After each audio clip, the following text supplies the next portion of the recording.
Nga Shkodra drejt Italis, një rrugëtim që nisi si emigrim dhe u kthye në pasion, sot mban tingullin e violinave që udhëtojnë nëpër botë. Emanuel Kurtoni, i lindur dhe i rritur në Shkodër, u largua në moshën 17 vjeçare drejt Italis, pa e ditur se fati do ta çonte në një prej zanateve më të rralla dhe më fisnike ndërtimin e instrumentave të harqeve.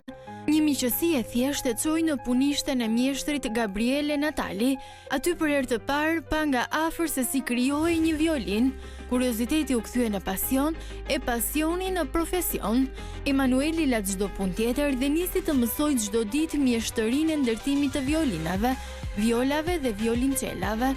Sot në punishten e tij në Cremona, qyteti i famshëm i Stradivarit, ai krijon instrumente të nivelit të lartë që përdoren nga muzikantët dhe shiten në dyqane prestigjioze në mbar botën. Instrumentet e tij prezantohen në ekspozita ndërkombëtare, nga Cremona deri në Shangaj, ndërsa në vitin 2024 fitoi çmimin e parë në një konkurs ndërkombëtar për violinën më të bukur të vjetërsuar dhe me tingullin më të mirë, mes mbi 110 konkurrentëve nga e gjithë bota. Një histori që nis nga Shkodra dhe sot jehon në skenat muzikore të globit, një shqiptar që bën krenar me çdo tingull.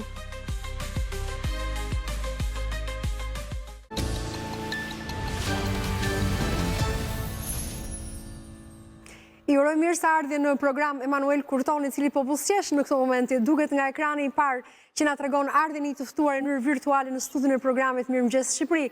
Mirë se na erdhe Emanuel. Historia jote është e jashtëzakonshme dhe ti je një personazh shumë i bukur sot për programin Mirëmëngjes Shqipëri. Është kënaqësi. Nga Shkodra në Cremonat e Italisë, nga duart e tua gdhënden qindra violina, të cilat udhtojnë gjithashtu në botë për ata që janë instrumentistë dhe luajnë në mënyrë virtuoze me këtë instrument të jashtëzakonshëm siç violina është. Më trego pak për veten, si lindi marrëdhënia jote me gdhëndjen e violinës?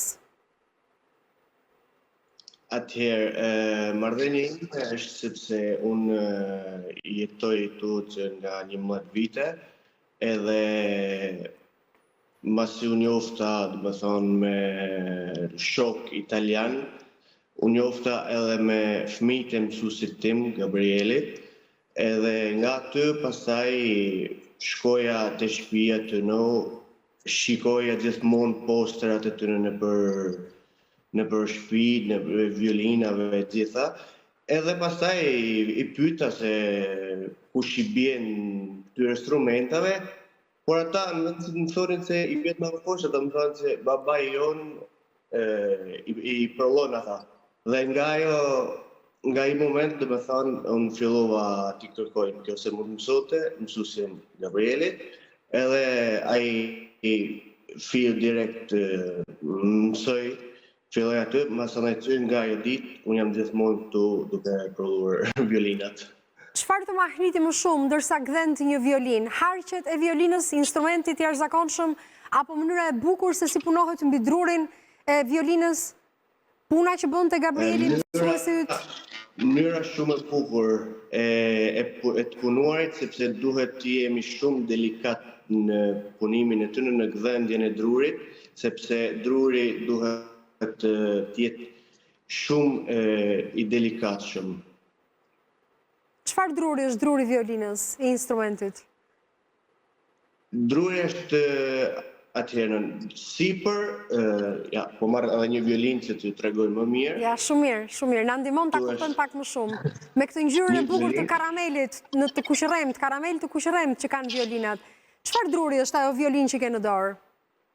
Atëherë, druri sipër është dru abeti me brelli, kurse mrapan edhe këto fashët janë dru panjet, ose si që ndryshe aqeo. Pra, dru panje dhe dru brevi është pjesa e sipërme dhe pjesë tanësore të lakuara të violinës. Sa duhet, sa kohë e qartë? Edhe kjo këtu është ebanu, është drur e zezë që vjen nga Afrika.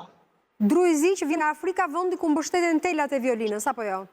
Sa kohë të duhet të gdhendësh një violin, Emanuel?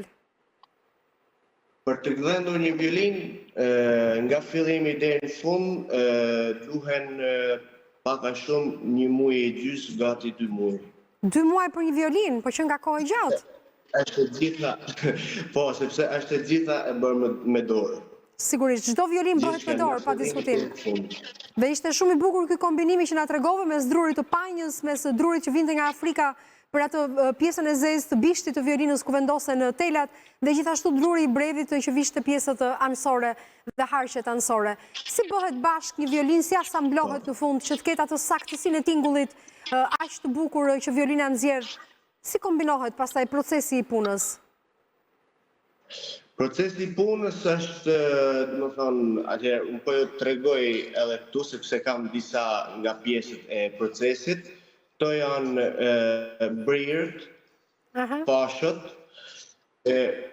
njëtën të parat, dhe pastaj fillon edhe punën me drurin, do të thonë me fundin ose me pjesën sipër. E kuptoj. Të dia shikohet mirë. Shikohet mirë. Edhe kjo do të gdhendet për brenda edhe për jashtë, do të jepet gjitha format. Kuptoj.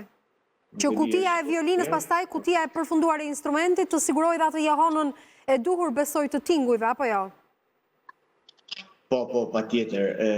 Neve kemi fatin e keq sepse derisa violina është e përfunduar krejtësisht, nuk e dim se si do të jetë tingulli, por ne shkojmë mas disa rregullave që janë për të përfunduar violinën, edhe me shpresën që të ketë një tingull sa më të mirë. E kuptoj. Kush e verifikon nga pikpamja teknike tingullin, pasi ti e ke përfunduar asambluar violinën?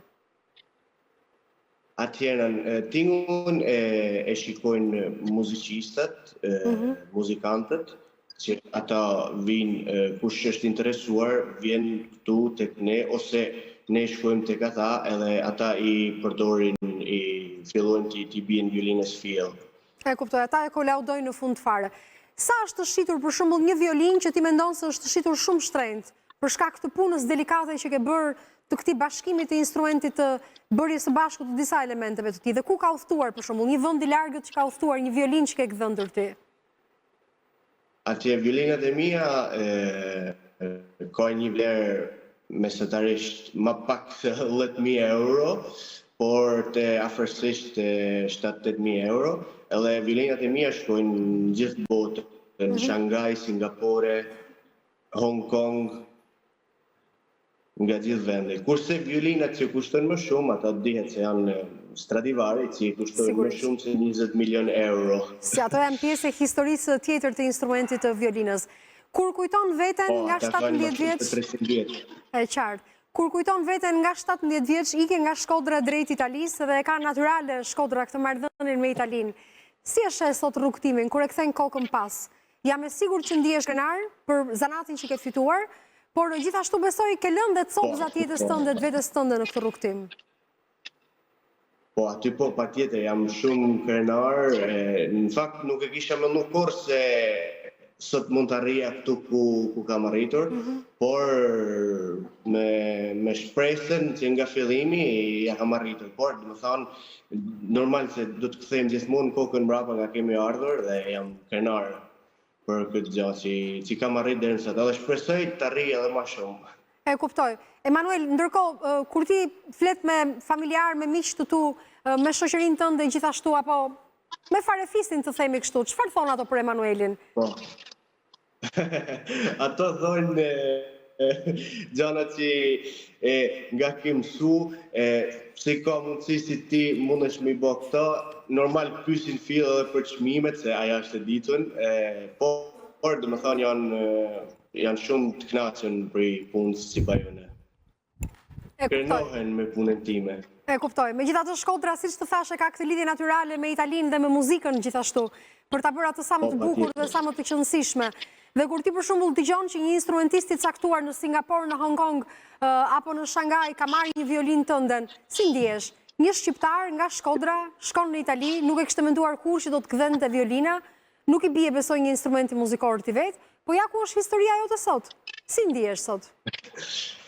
Po, atje mu nga i herë më duket e pabesueshme, sepse si që the edhe ti, një djalë 17 vjeçar cili ka bërë një rrugtim ndryshe nga shokët e tij, që shkon në Singapore ose në Shanghai edhe vinë klientët edhe janë shumë të kënaqur me mua, herë duket e pabesueshme, tham, a jam i sigurt se e kam bënë këtë gjë apo jo? Pickon veten, që a thu jam në ëndër apo jo? Po. Sigurisht, po. Ky është efekti dhe magjia e gjërave të bukura dhe ngjarjeve të bukura në jetë.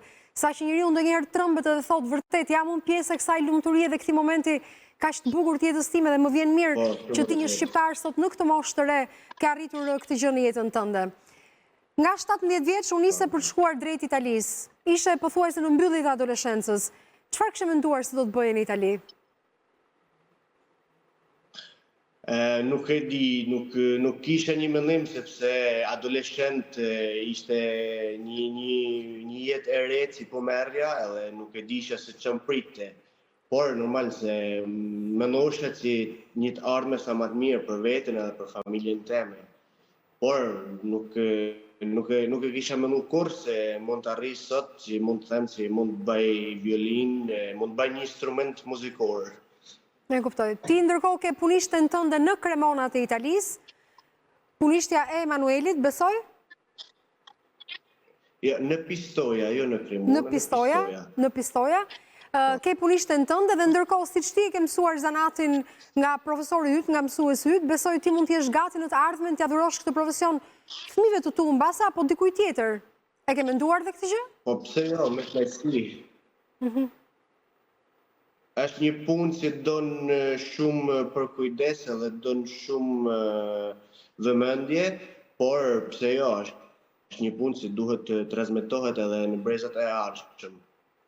E kuptoj. Cila është violina ose instrumenti më i veçantë që do doje të krijoje në të ardhmen, që e konsideron si një sfidë të jashtëzakonshme dhe të vështirë shumë?